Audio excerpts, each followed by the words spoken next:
மனிதனுடைய பெயர் அல்ல, ஒடுக்குமுறைக்கு எதிரான ஒரு வடிவமா, ஒரு உருவமா தான் நான் பார்க்கிறேன்.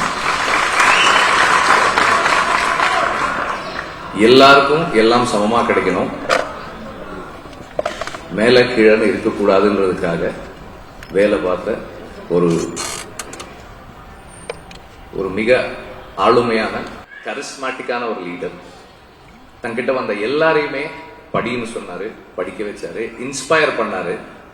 தொடர்ந்து எல்லாருக்கும் வெறும் எஜுகேஷன் இல்லை, பொலிட்டிக்கல் எஜுகேஷன், பொலிட்டிக்கலா என்ன கிளாரிட்டி வேணும், அவர் நம்பின அந்த தத்துவத்தை முழு மூச்சா இளைஞர்கள்கிட்ட கொண்டு போய் சேர்த்தாரு. அண்ட் பெண்களுக்கும் அதுல சம பங்கு இருக்கு.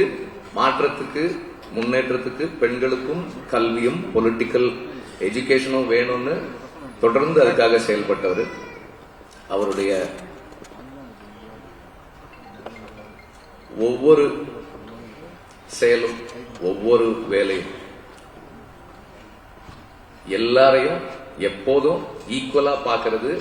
அண்ட் அவரோட நெருக்கமா பழகின எல்லாரும் என்கிட்ட சொல்லியிருக்காங்க, அவர் எவ்வளவு கனிவாகவும் அன்பாகவும் எப்போ போனாலும் ஆக்சசபிளா இருக்கக்கூடிய ஒரு லீடர். யார் வேணா அவரை எப்போ போனாலும் சந்திக்கலாம், எந்த நேரத்திலும் என்ன வேணா அவர்கிட்ட கேட்கலாம். அண்ட் நேத்து ஒருத்தர் சொன்னாரு, நான் திடீர்னு போன் பண்ணி என்ன நீங்க பைக்ல போயிட்டு இருக்கீங்க, வாங்க ஒரு கார் நான் எடுத்துக்கங்க, கார் எடுத்துக்கங்கன்னு சொன்னாரு அப்படின்னு சொன்னாங்க. அந்த மாதிரி தங்கிட்ட இருக்கிறத எல்லாருக்கும் கொடுக்கணும், எல்லாரையும் சமமா வச்சுக்கணும், சமத்துவத்தை உருவாக்கணும்.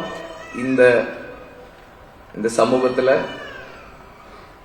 ஏற்பட்டிருக்கிற அரசியல் ஏற்றத்தாழ்வுகளை, சமூக ஏற்றத்தாழ்வுகளை மாத்துறதுக்கு அவர் என்ன செய்யணும்னோ அதை செஞ்சுக்கிட்டே தான் இருந்தாரு.